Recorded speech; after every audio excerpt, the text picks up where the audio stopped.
Hello and welcome back to the Busby Way podcast. I'm joined by Chris again this week. Chris, how are you? I'm good. Thanks, mate. Yourself? Yes, not bad. It wasn't you last week, was it? It was Liam. It just came to me then. I say we're back again, but you've been missing for a week. How's that week off been for you? It's been all right. Yeah, a bit of respite, Yeah, wasn't it, good. after? Because it had been the Wolves game. So, I mean, I, Yes, pick, I picked a good one to miss, to be fair, I didn't I? was going to So, say, yeah, you didn't miss a bad episode. We got Liam on for his views, his pessimistic views, which I think were valid actually for once. yeah. Given the current state of United.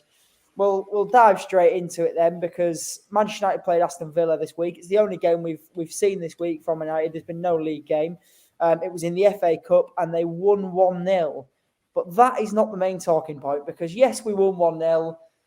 However, we weren't the best again. It seems to be a reoccurring phrase on this podcast. No matter if we win, we still play dreadfully. Did you see any improvements from the last game before from the Wolves game, Chris, or did you still think it was more of the same old? Well, I actually went the game. So I got to see it firsthand. And I think ultimately, for that sort of first 10 minutes, basically until we scored the goal, I thought we started lively. Had quite a bit of sharpness about us. Dallo was really high up the pitch, plays with, crisp in the passing for a bit. We got the goal deservedly so because we started really well. But then after that, it just went downhill catastrophically, really. And I'm amazed that they won the game, frankly. I thought Villa had umpteen chances to win it and good chances. I think of the Watkins one where he's hit the crossbar in particular has been one they really should have scored.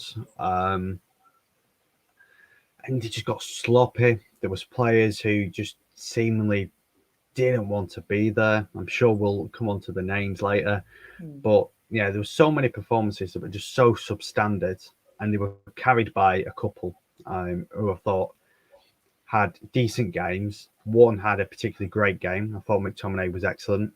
Other than that, you're talking Dallo, I thought was good.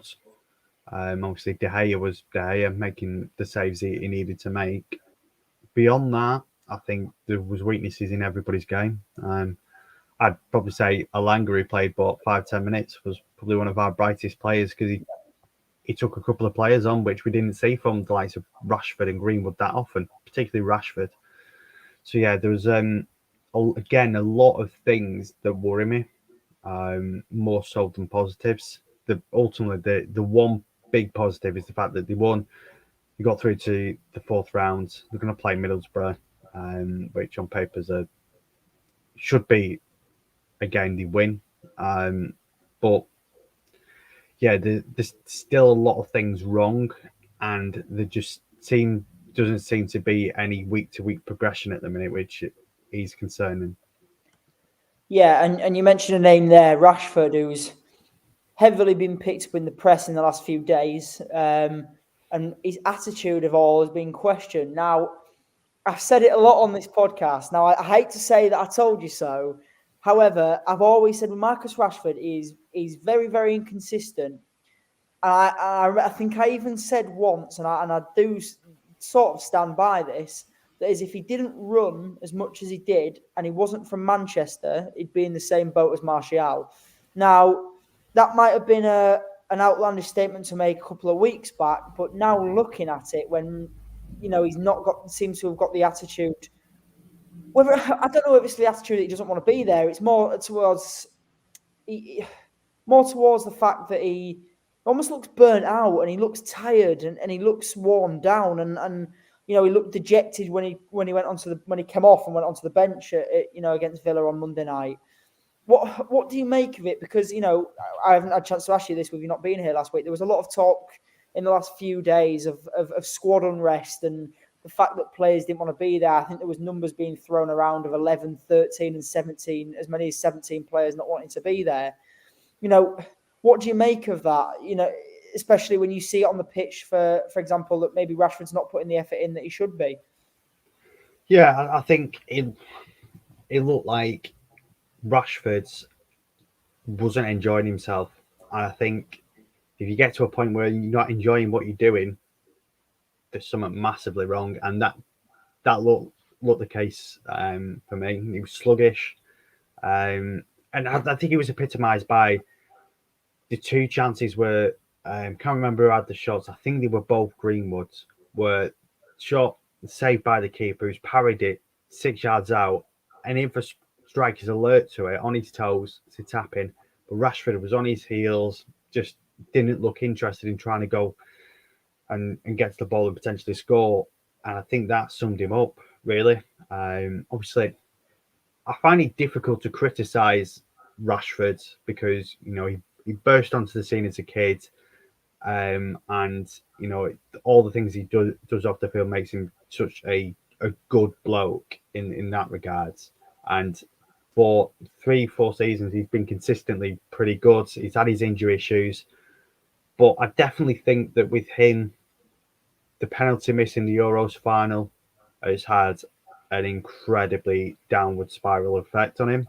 He's not been the same since. I don't think he's, I think so, potentially some of the flack he got from that is, and flack's been kind to it really. It was, some of the stuff he got was ridiculous, but I think that's had a bigger effect on him than we realise.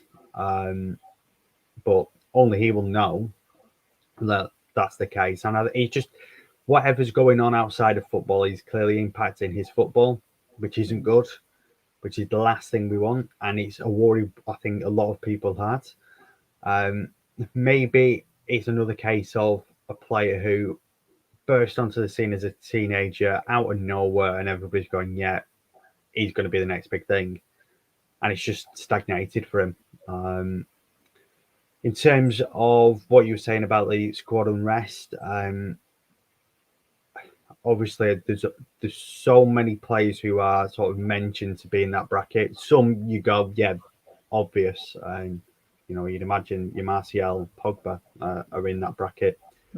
But from what I hear, potentially Dean Henderson's in that bracket because he's not having game time. Forgive me if I've not realised he's actually out injured, but the fact that he's not even on the bench a lot of the time now is something that you might go, okay, it looks as though he's one of these that wants away, and Ralph knows it. And I think the fact that Alanga keeps coming into squads at the expense of some higher profile names, and just the general attitude we see from some players is indicative of players wanting out. I think the thing that sort of highlighted it over the last two games is I'm sure you guys will have mentioned it last week, but we saw Phil Jones come into the game against Wolves. He was outstanding, and you could see it meant a lot to him. He was in tears at full time. Even when he was walking out onto the pitch, he was the one player jumping up, warming up, getting himself pumped. All the rest just ambled onto the pitch. There's a lot who are the complete opposite of that at the minute, who are just ambling on and, don't look like the heart's in it. And I think that is, that typifies what we're hearing, I think, and makes you think, yeah, there's something there. There's a bit of unrest, which, this unrest, I don't think is anything new. I just think it's magnified in recent weeks under the new manager for whatever reason. Because don't forget, these are the same players that have got rid of, a lot of them got rid of Mourinho because they didn't, let's face it, Mourinho wasn't a great fit ultimately, but a lot of performances were not good under him, and that probably came down to players. Then you've also got some of the performances of players under Ole, and it's now carried into Ranić as well. So I think there's clearly something deep rooted in that squad, and it just needs that sort of that rot ripping out really. Those players that are causing it, just let them go. If they want out, let them go for all I care. I don't care who it is. If they don't want to be there, it's no good keeping them for anybody's sake, really. Yeah, and I agree. And not to sympathise with Rashford, but I can sort of understand if if you're in a job regardless of what that job is, and you look around you and you you see all the negativity, especially when it's probably your closest mates, because you know who Rashford's synonymously been friends with. He's almost been mates with Lingard and Pogba, and if Lingard and Pogba don't want to be there, and there's rumours of them going, you can see why that would rub off on him. Not to almost give him a reason as to why he's not got the attitude. He should be, as a United Youth Academy product, he should be putting his arms around him, saying, "No, come on, we need to get together and lift this." However, not to sympathise and give him a reason for it, but I can see why. He might be slumped back in his chair and be a bit fed up, especially if he's not setting the world alight. So we'll see. I mean, maybe a new manager coming in the summer might give him a lift, or who knows? I mean, it took a while for Klopp to get going at Liverpool. It took him, a good 18 months for him to implement his style. You see talks of new players potentially coming in, so maybe that might give the club a lift. I feel like we were at this similar stage before Bruno came in. Bruno came in, we were very slumped. Bruno came in the summer and gave everyone a lift, and we were back, and that was it, and we were firing all cylinders again. So we'll see whether they'll bring someone in this summer. I mean, and that's not this summer, this January. I highly doubt it. I highly doubt it. I can't see it unless we sell anyone, which, I mean, there's talks, which we'll discuss probably at the end. But yeah, we'll see. So again, this weekend, we play Aston Villa in the league this time, however, not in the cup. Do you think we'll hopefully be any better? I think it's at Villa Park, isn't it, this one? It's the away leg, so to speak. How do you think we'll fare? Do you think we'll see a slight improvement on the performance now we know what we've got coming against us? I think they'll need to be, because I think they have a bit of quality about them. Obviously, they've signed Coutinho as well. I imagine he will play in this one. They've got a lot of craft in there. Bob Buendia looked a real threat for them on Monday night. Ultimately, before Gerrard came in, I think they were massively underachieving based on some of the quality plays they've got in there. You're talking Martinez is right up there, one of the better goalkeepers in the league. John McGinn is a really good player in midfield, and they got the likes of Danny Ings, Watkins, Buendia, who we was thinking they could have really good seasons. We're starting to see a bit more of that under Gerrard. They have a good side, so it will be a test, and obviously Gerrard got plenty of abuse on Monday, which was rather funny. So I'm sure he'll want to effectively give it back in terms of getting a result for his side. But yeah, I think going to Villa Park's never easy when they're in a good moment. I think despite the result on Monday night, they're in a good moment. So yeah, it's going to be a tough game. Plenty to improve on. At least we sort of know what to expect, because they went very strong in that game. Pretty much the first team.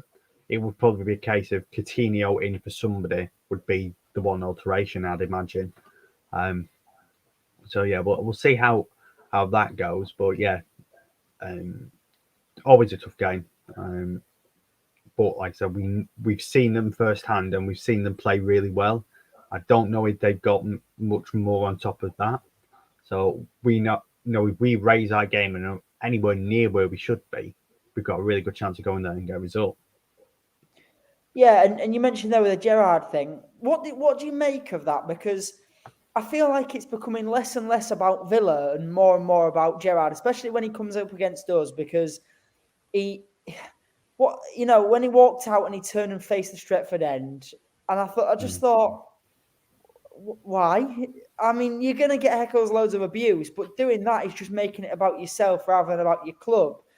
And especially now we're coming into this league game, and he said, in the press conferences, I've been to a lot worse grounds, just trying to get, a reaction. And do you think it's mind games with Gerrard trying to unsettle the United squad slightly, or what do you think it is? I think he still thinks he's playing for Liverpool in that situation. I really do. I don't think he's quite got that out of his system, because he's got to remember now he's not representing Liverpool in any way, shape or form. He's representing Aston Villa. So getting into these petty things, maybe not the wisest thing. I mean, it makes sort of good talking points, good TV, that sort of thing. But yeah, I mean, it's not outlandish, but it's not like it's not the norm, and I don't think it's something that he could. If he was more experienced, he wouldn't do. I think it showed a little bit of inexperience in sort of rising to it. Um, Maybe he tried to be a bit too Mourinho because Mourinho's really the only other fellow who's ever done it out like that in it. So maybe he's got that in him. I don't know, but yeah, I thought he was a bit a bit strange, especially when I mean, if you do that, you have to win the game, really, don't you? Yeah. And he didn't. And I love that picture of where you've got Steven Mike Gerrard. Phelan. Yeah, and Mike's just laughing in the background. That is just Great, isn't it? it's just Great. beautiful. That is a case of hang that one in the Louvre because I don't care if it's photoshopped. I don't care if it's edited. It's a brilliant, beautiful in brilliant it. photo. It's like you could stick that next to the Mona Lisa. Outstanding stuff. Yeah, brilliant. Well, yeah, like you say, they've got Coutinho now. They've brought him in on loan, which I think is a very, very strange move if you Coutinho. We won't go into it because, well, quite frankly, I don't really want to discuss an ex-Liverpool legend going to Aston Villa, but it's an odd move for him going from Liverpool playing at one of the highest levels to Barcelona to Aston Villa just because the manager's your best mate. I don't get that whatsoever. That's just that. If anything, that's a very much like what United did under Ollie when they brought people who were in who friendly with the manager, and then it ended up in the long run when a new manager comes in, all ending sour. I mean, it happened with it happened with recently where someone went and then a new manager came in and it went funny. Oh God, who did it go with? I can't remember who it was. Was it Bale at Tottenham? Yeah, to be fair, yeah, because he came in with Mourinho, didn't he? yeah, and then obviously it sort of ended there, and yeah. It happened somewhere else, but I can't think off the top of my head. It'll probably come to me when we're discussing Brentford away. But speaking of which, we've got Brentford away during the midweek. I mean, that is going to be a tough one because Brentford, especially, going to their ground, it likens me to a bit like Wolves away. It's one of them grounds that's a very hostile atmosphere. They'll be up for it, especially given the form that United are on. We could be coming off the back of a defeat at Villa in the league, and we could be there for the taking. How do you think we'll fare in that one, Chris? Do you think it's potentially one of those ones that we could trip up on? Yeah, and ultimately won't be the first to go there and drop points. Arsenal, Liverpool, Chelsea got away with it. City got away with it. Both, have struggled there. And like you say, it's one of those good old fashioned small stadiums where it gets a great atmosphere, and it's 10,000 but feels like 100,000, and it really helps them. I think they've been fantastic this season, really do. They've got a good group of players who there's no superstars. They're all working really hard together and they're producing moments of quality. Look at Burmo. He's a real tidy player. Tony, I like as well. Sort of a bit of a throwback striker. And they've got a good unit in there, and like Pontus Jansson, Ayer at the back, are good strong defenders. Bit of stealing creativity in the midfield areas as well. So they've got a good squad. I think they've got a really interesting manager as well, who I could see getting a better job in the not too distant future because the way he plays, the way he gets his team to play, and the way he conducts himself is worthy of getting a very decent job. Maybe outside bet for Everton when they eventually get rid of Rafa. They could do a lot worse than Thomas Frank in my eyes. It's going to be a tough game, and like you said, the way we're playing, it's not one we're going to look forward to. If you're not up for going here, you're gonna get turned over. You've got to be right at it. I'd say it's a bit, like Stoke. Yes. But when they came up, you had to play well to get a sniff, because if you was slightly off it, Stoke could be all over you. I think Brentford are a bit like that because they have the long throws as well, so there's a direct comparison there. And yeah, such a tough game. If you're not in the right frame of mind and not the right form, you're gonna struggle. And yeah, I think we'll really struggle. If we don't turn up right. It's all about mentality. If you don't have the right mentality in this game, you lose. And at the minute, you would probably say the mentality's not been right. So, yeah, again, just harking back to recent games, it wasn't right against Wolves. They didn't get away with it. It wasn't right against Villa. They got away with it big time. Don't know what'll happen on Wednesday. It's a two big games back to back because quick turnaround. And like I said, the mentality and the energy's got to be there for both of them to come away with anything from both of these games. Yeah, because Brentford away is one that you would have to work hard in to get a result from, like you mentioned, and the way they are at the minute, they don't seem to be working hard for anything. So I think the squad that he picks and the team that he picks against Villa and then against Brentford will be very telling of who are in his plans and who aren't. For me, I don't get all this. Sorry, just to go off on a tangent, I don't understand all this. He's an interim manager, so we're not going to work hard for him. Treating him a bit like a supply teacher. I don't understand that because he's not. Yeah. He's there. He's going to be in a consultancy year, and he's going to be there for another 2 years. So he's going to make your decisions on your future ultimately. Precisely, and I know in the back of his mind, he'll already know who he wants rid of and who he wants to keep and who he wants to build off of. Because if you're Ralph Rangnick, you probably get a feel about who wants to be there straight away, and especially now it's all going a bit toxic and the atmosphere is not going great. He'll know who his people that he can get behind are and who are supporting him. And I think that'll be very telling in the team that he picks against Brentford and against Villa and in the future in the next few games. I think the Brentford one was a game that we previewed, wasn't it? Before we've because it got arranged. It got postponed. I think it was around Christmas, wasn't it? When it got called off. Well, that seems to be getting a bit better now, doesn't it? Do you think that maybe the Premier League were right to carry on with the fixtures and not take the break now, or do you think they still should have taken that break? I think when you look at it, they've got away with it in the sense that it's only really adversely affected a couple of teams.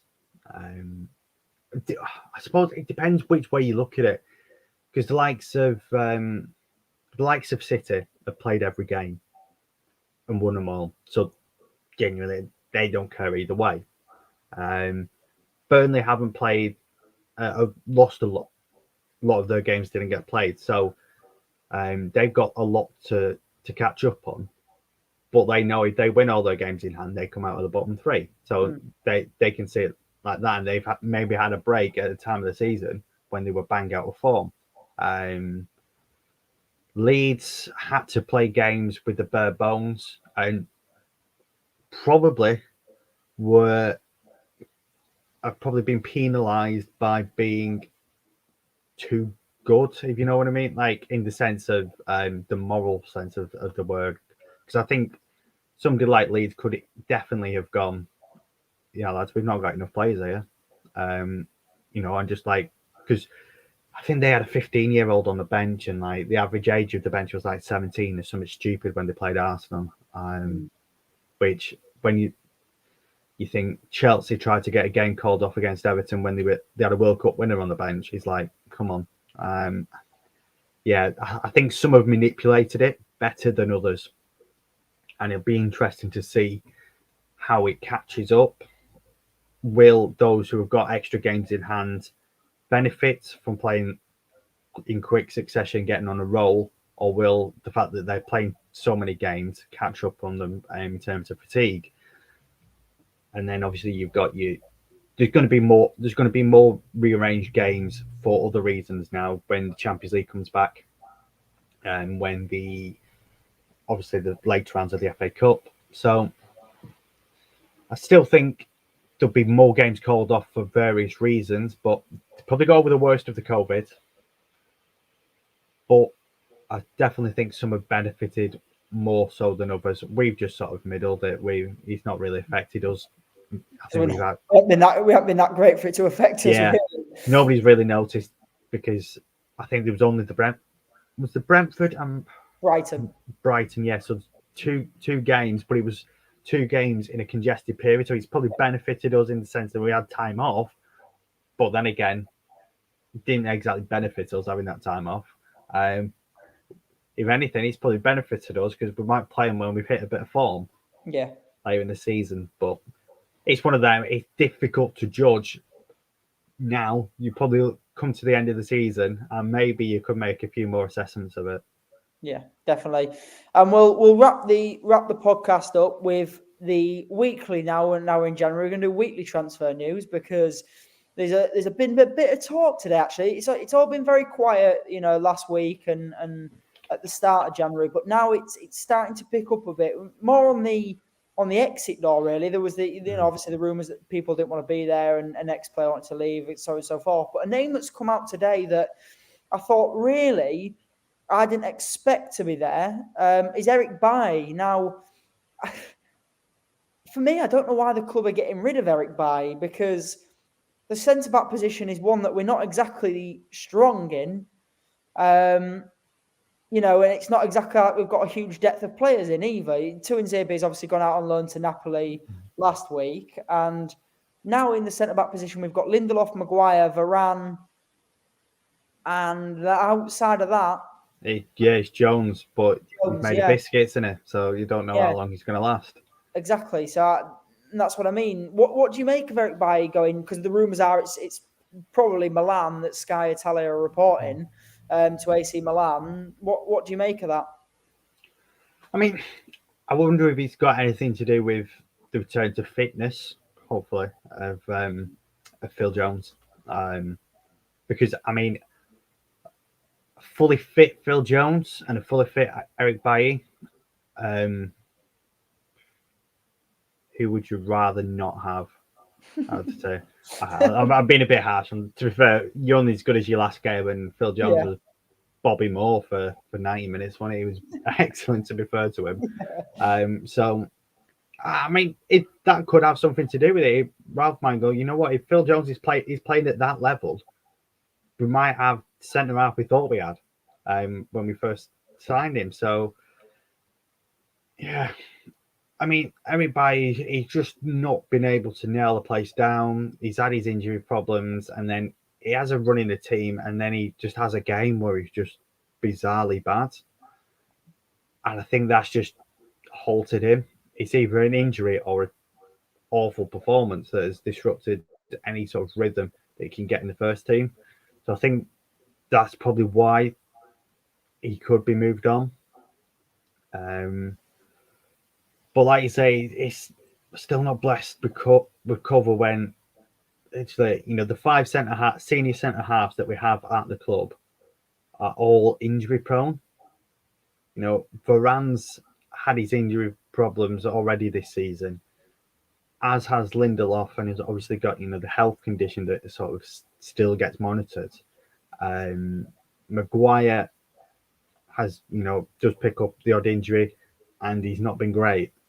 Phil Jones, we know his injury records. It's difficult to judge him in terms of performance levels because he hasn't played for 2 years, and then the one game he does, he's head and shoulders our best player. And then, like I said, by injury prone, and his form is a bit wavy. So, especially when Tuanzebe's gone out on loan as well, it would possibly be a bit foolish to sell Bailly unless the offer's really good. And he did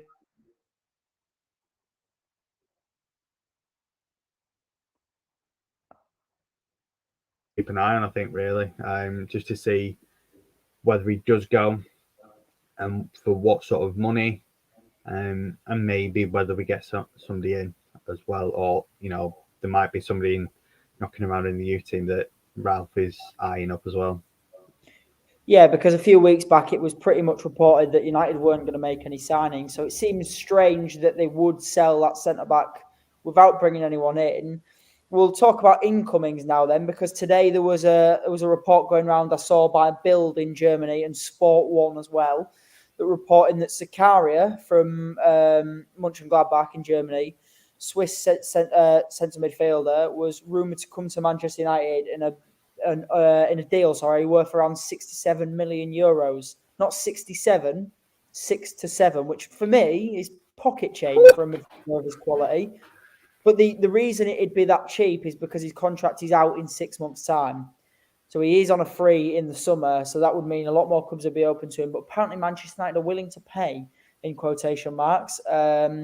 So, I mean, we'll see. Him as a type of midfielder is exactly what Ralph Rangnick has described and what he would like.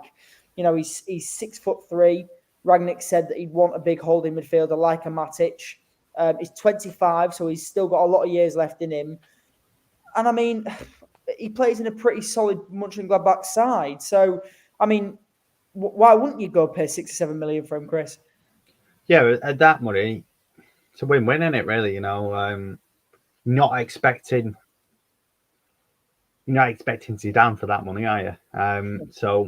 Or a Makelele or anything like that. So it's worth a bit of a punt. Obviously, Ralph knows German football inside out, so he'll know the athletic capabilities that he has.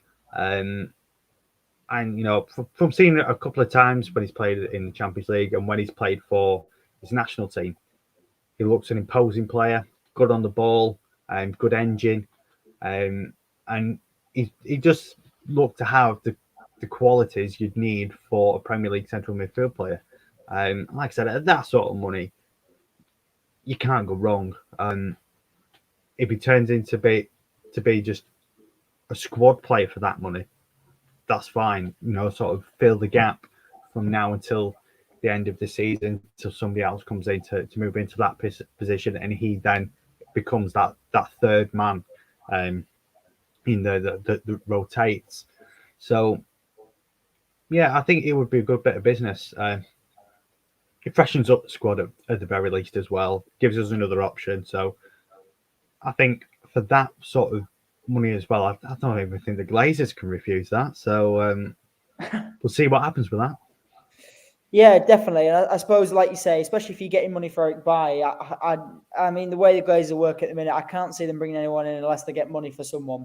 Unfortunately, that means probably not a busy summer for us, because I doubt they're going to really shift anyone in January. It's probably going to see more of the outgoings in the summer. You're probably going to see Paul Pogba leave on a free. Probably going to see, the likes of maybe Mata go, because I think his contract's up at the end of this year, if I'm not mistaken. Jesse Lingard's another that could go in January.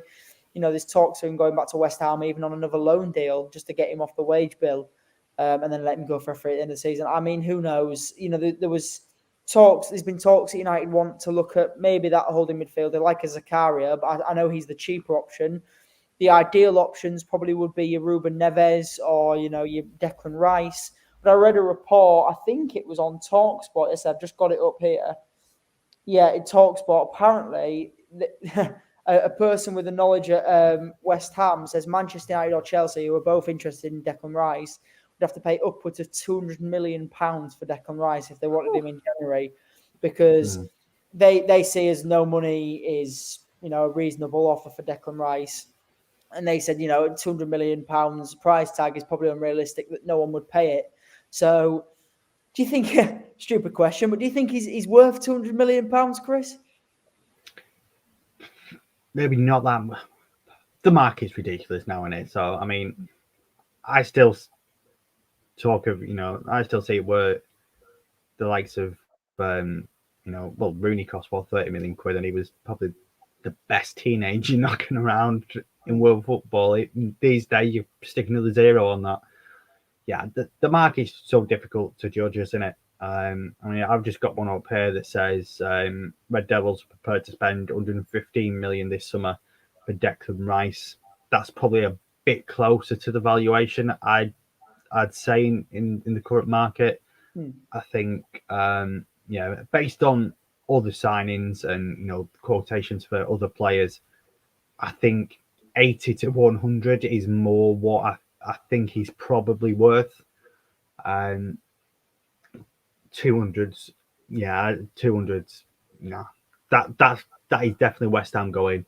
We're just gonna put a stupid figure on, and it's that stupid that if they pay it, if somebody's willing to pay it, they'll accept it because who would turn down 200 million quid in the current financial climate for any valued asset? So I think what you could say, if you got Rice and Zakaria for combined 120 million quid to go alongside a McTominay and a Fred as your 4 options in midfield. Bring back Garner, who had an absolute stormer for Forest in the FA Cup, by the way. That's your 5 central midfield options. I'd be more than happy with that. Especially like I say, if you can get Zakaria dirt cheap, it then frees up that little bit extra, doesn't it, for a Declan Rice? But yeah, 200 million, no chance. 100, yeah, I think that's more the ballpark figure. Yeah, because I think he'd be the ideal fit. He's English, he's young, he's that holding midfielder that you need, that you probably could do Fred and McTominay's job at once. So I think, Rice probably would be the ideal target in the summer. You're never going to get him in January. You're not going to make a big sign like that in January. So we'll see. We'll see. It's the type of player we need. And if he's got the right attitude, then, if he wants to come for us rather than for the money, albeit let him come. But I can just see him going to Chelsea, Declan Rice. I think that's where he's going to end up. If he ends up coming to United, it will be for the money. I think he'll want to go to Chelsea. Mason Mount's there. He was the academy product there. I think that's where he's destined to go. The only thing is, it's another London club, so it might cause a bit of friction there. But we'll see. We'll see. This isn't a Declan Rice podcast after all. So yeah, thank you for joining us, Chris. No worries. Per usual, we'll probably be back next week, and let's see if we can do it this week where we get 2 wins in a row. But I doubt it. Because how many times has that happened on this podcast? A very, very slim amount of times. Yeah, and we're usually not playing quite as bad as this. So. No, well, that is true. Yeah, we're probably playing slightly better than this. And when we don't think it could get worse, it gets worse. So thank you for joining me, Chris. Make sure you check out all the content that goes out on local TV. Whether it's not just Manchester TV, your local TV channel, you'll have one. Just search it up and it'll be there. And they don't just put out football content either. They put out a whole range of content, so make sure you go check that out too. Thank you for joining me, and we will see you next week.